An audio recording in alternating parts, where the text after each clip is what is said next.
দেখুন, ভগবান শুনতে আসতে হলে, শ্রবণ করতে আসতে হলে এই মনুষ্য জীবের তিনটে জিনিস আসতে হবে। যতক্ষণ পর্যন্ত এই মনুষ্য জীব তিনটে জিনিস আনতে পারবে না সাথে করে, ততক্ষণ পর্যন্ত হরিকথা আস্বাদন পাবে না। তাহলে এখানে আসাটাই সম্পূর্ণ মিথ্যা। আপনাদের সাধুগুরু আশীর্বাদ আমি আমার মস্তকে আজকে এখানে হরিকথা দেখুন, যতক্ষণ পর্যন্ত ভগবানের কৃপা না হয় ততক্ষণ পর্যন্ত ভগবানের কথা শ্রবণ করার সুযোগও পাওয়া যায় না। হরির কৃপা ছাড়া হরিকথা শ্রবণ করা যায় এটা কখনো সম্ভব নয়। জন্মান্তরে ভবের পণ্ডিত ভগবত হবে। যখন আমাদের অনেক জন্মে কুণ্ঠিত হয় তখন যে ভগবান আর ভগবতের কৃপা লাভ হয়। এক দুই জন্মে শুরু হয়তো নয়, কিন্তু এক জন্মে তো পুত্র পাওয়া যায়, স্ত্রীও পাওয়া যায়,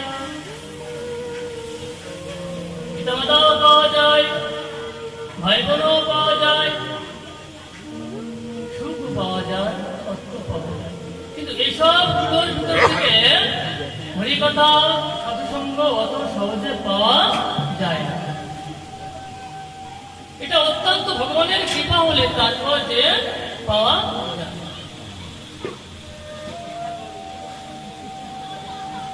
হরি কথাকে, গোবিন্দর কথাকে অনমূল বলা হয়েছে, যার কোনো মূল্য নেই। আমরা এই পার্থিব জগতে বসবাস করছি, আমরা সবকিছু ওই মূল্য দিয়ে আমাদেরকে কিনে খেতে হয়, মূল্য দিয়ে আমাদের করতে হয়, তাই তো? কিন্তু ভগবানকে কোনো মূল্য দিয়ে কিনা যায় না।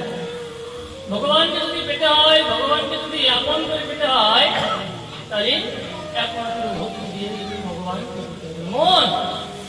ভগবান আমাদের যদি মন চায়, তাহলে ভগবান আমাদের মন দিয়েছেন, আমরা মায়ায় বন্ধনে জড়িয়ে আছি। আর ভগবান কখনো মায়ায় বন্ধনে জড়ায় না, কারণ এটা মায়াশূন্য জীবন।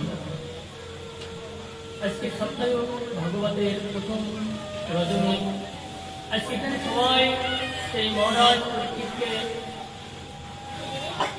যেভাবে শ্রীকৃষ্ণ প্রভু ভাগবত আস্বাদন করাইছিলেন, সেই শ্রীকৃষ্ণ প্রভুর আপন চরণে জানাই প্রণাম। সুখদেব মহাপ্রভু কি, সুখদেবের প্রভুর জন্ম হলো কিভাবে, সে বিষয়ে আমরা একটু আস্বাদন করব।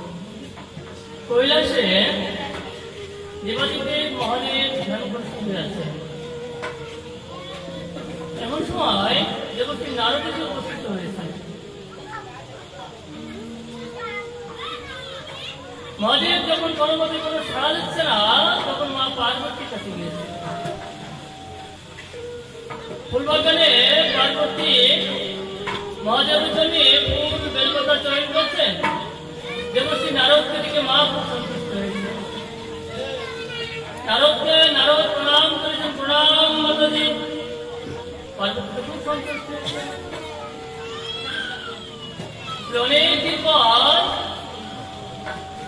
আজকে তোমার আশা হলো। বলে মা, অনেক ব্যস্ত থাকে, তখন মনে পড়লো আপনাদের কথা, তাই আসলাম। তো মা, এটা আমার প্রশ্ন, যখনই আসি তখনই দেখি বাবা ধ্যান দুষ্ট করে। সবাই তো বাবা ধ্যান করে, বাবা কার ধ্যান করে? ও এমন করে তো কখনো ভাবিনি, এমন করে অন্তরের ভিতরে এমন প্রশ্ন আমার জাগিনি। তখন নারদ বলে, মা, যদি কখনো সময় পান তাহলে বাবার কাছে জেনে নেবেন, আমি পরে এসে আপনার কাছে। এই বলে দেবশ্রী নারদ চলে গেল। নারায়ণ নারায়ণ নারায়ণ। এখন ওই যে দেবশ্রী নারদ বলে গেছে না, এখন মা পার্বতী যে মহাদেবের কাছে উপস্থিত হয়েছে। এখন মহাদেবের ধ্যান ভেঙে গেছে। মহাদেব জিজ্ঞেস করলেন, হে দেবী, আমি দীর্ঘদিন ধরে সাধনা করি, তপস্যা করি, কই কখনো তো আমার ধ্যানে বাধা প্রস্তুত করো। আজকে কি হয়েছে? পার্বতী সরাসরি ক্ষমা চলে। আপনি দীর্ঘদিন তপস্যা করেন, দীর্ঘদিন সাধনা করেন, কিন্তু কখনো তো আমি আপনাকে জিজ্ঞাসা করিনি আপনি কাজ ধ্যান করেন, কাজ তপস্যা করেন। বড় বড় ঋষি মণিরা সবাই তো আপনার ধ্যান করেন, তাহলে আপনি কাজ ধ্যান করেন সেই বিষয়ে আমি তো জানতে চাই। মহাদেব বলে এটা খুব গোপনীয়, গোপনীয়। যদি পাড়ায় কোনো জ্ঞান দাম হয়, যদি কোনো গোপন কথা থাকে তা বলতে চায় না, যদি ফাঁসিয়ে যায় তাহলে জ্ঞান দাম বেঁধে যাবে। বলছে এটা খুব গোপনীয়, কাউকে বলা যাবে না। পার্বতী বলছে কাউকে বলা যাবে না মানে আমি কি পর হয়ে গেলাম? আমি না আপনার সহধর্মী স্ত্রী, তবুও বলা যাবে না। এইভাবে কথা চলছে। মহাদেব যাচ্ছে যে পার্বতী যখন নাফরমান দেয় সেটা তোমার না শুনে আর এখান থেকে মনে যাবে। পার্বতী মহাদেবকে বললেন, আপনি যদি না বলেন তাহলে আমি এখান থেকে মোটেও যাবো না, আমি শ্রবণ করে তারপরে যাব। মহাদেব বললেন ঠিক আছে, শান্ত হও, আমি বলছি, কিন্তু কথা দাও এই কথাগুলো কাউকে বলতে পারবো না। পার্বতী প্রতিজ্ঞা করলেন ঠিক আছে, আমি কাউকে বলতে পারবো না। তাহলে শোনো, আমার গলায় কার মালা জানো? এই মালার কথা শুনলে তুমি থাকতে পারবে না, এটা তোমার মালা।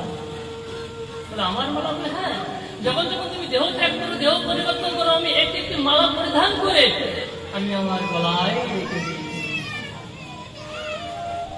পার্বতী বলে যে আমাকে দেহ ত্যাগ করতে হয়, আমাকে পরিবর্তন করতে হয়, আপনাকে কেন দেহ পরিবর্তন করতে হয়? আপনাকে কেন মৃত্যু হয় না? বলে আমার সৃষ্টির কৃপা, সে গোবিন্দর কৃপা আছে, তার আর কখনো মৃত্যু হয় না। বলতে তাহলে সেই অমর কথা, তাই আমাকেও শ্রবণ করাতে হবে, আমিও শুনবো, তাহলে আমিও অমর হতে হবো। যখন এই কথা বলেছেন, পার্বতীকে নিয়ে চলে গেলেন সেই হিমালয় পর্বত, যেখানে অমরনাথ, যেখানে মা পার্বতীকে অমর কথা শ্রবণ করাইছিলেন। সে গুহার ভিতরে যখন মা পার্বতীকে নিয়ে যখন অবস্থান করেছেন, এখন মহাদেব দেখছে যে কোনো জীবজন্তু পড়ে আছে কিনা, তাকে তাড়াবার জন্য মহাদেবের যে ত্রিশূল ছিল, ত্রিশূল যখন পুঁতে দিয়েছেন, আর ত্রিশূলের যে শক্তি, সমস্ত জীবজন্তু সবাই কিন্তু একটা শুভভক্তি মা পার্বতীর পিছনে বসেছিলেন। মা যখন পার্বতী যখন বসলেন, মা পার্বতীর পিছনে শুভভক্তি বসেছিলেন। এখন মা পার্বতী বসে আছে মহাদেব তার সম্মুখে।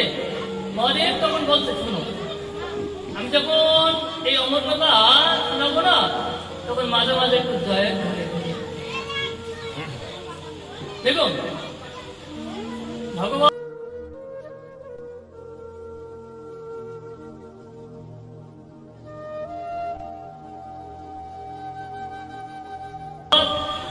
শুনতে আসতে হলে, শ্রবণ করতে আসতে হলে এই মনুষ্য জীবের তিনটে দিক আসতে হবে।